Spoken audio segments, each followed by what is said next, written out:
I'll try to be very brief about what's going to happen in automation. I'm scared about automation. I'll try to be very brief. I need these as my paraphernalia. 2, 3, 4, 5. They will cluster five precincts for one machine. Five precincts for one machine. 200 voters each.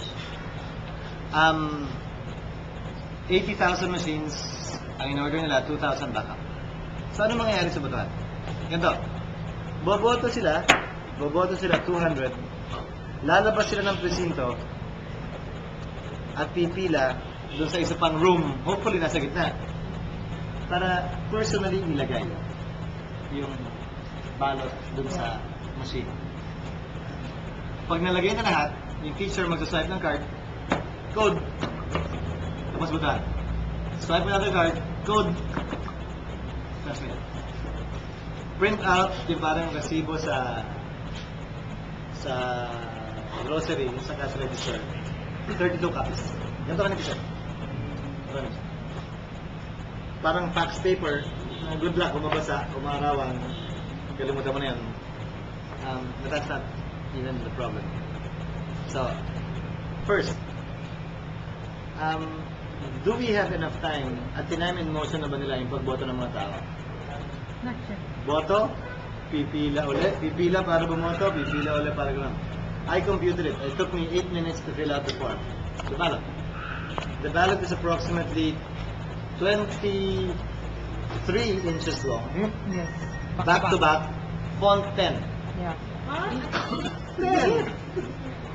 Because you have to put the names of all the candidates there. 5 candidates for president, 5 candidates for vice president, 60 candidates for senator, 170 party list groups, 5 candidates for governor, vice governor, mayor, vice mayor, about 60 for board member, 60 again for councilor. All of their names would be there. Dahil shading yan, parang NCE. So you're talking about 23 inches long, font 10 at the very least, back to back. Shouldn't you have a public mock election then? The machines aren't even here. Oh. It's already November. Machines aren't even here. So, time in motion, zilch. Wala. Machines, not yet even here. Mode of transmittal, I asked in Buhatan, Sorsogon, that's where I vote. How will you transmit the result? Internet, cable, landline, cell phone? Sir, we don't know yet. And this was in July. So have you mapped it out? Sir, we haven't won the contract yet. After we've won in the contract, that's when we will try to do it. Up to now, we don't even know who the carrier is and what the carrier is and which carrier will be used for a particular area. The United States has been trying to automate for the past 50 years. They are only about 87-90% automated. Pero malaki naman sila. Tayo gusto natin mag-automate in 1 year. Mas magaling siguro naman talaga tayo sa kanila. Pangalawa, the House of Representatives has been trying to automate voting for the past 2.5 years. Covering not more than 300 congressmen, covering a distance of not more than 100 meters. 2.5 years na hindi pa tumatakbo na maayos, ha?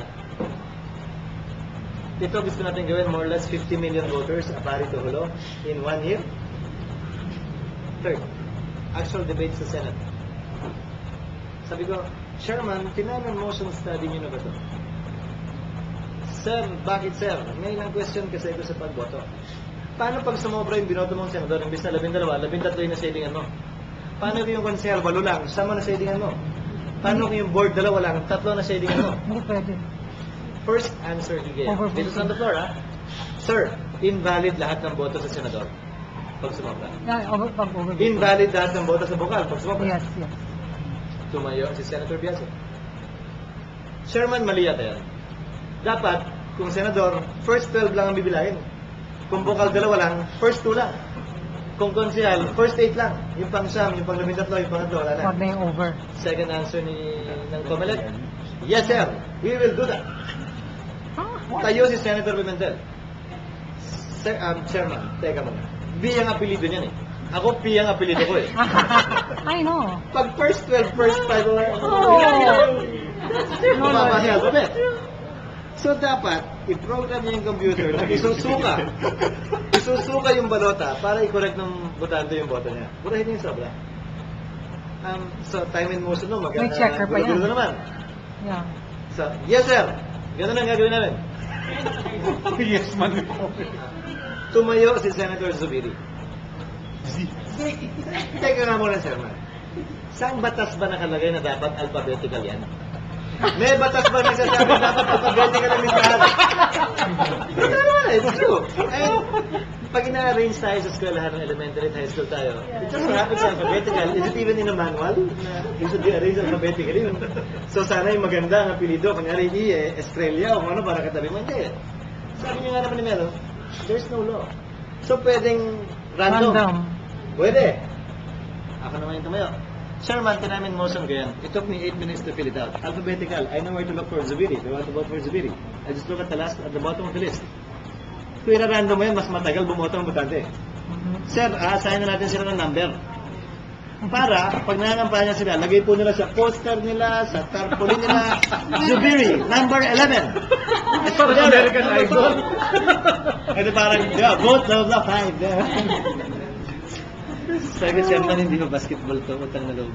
But anyway, that's how they view it.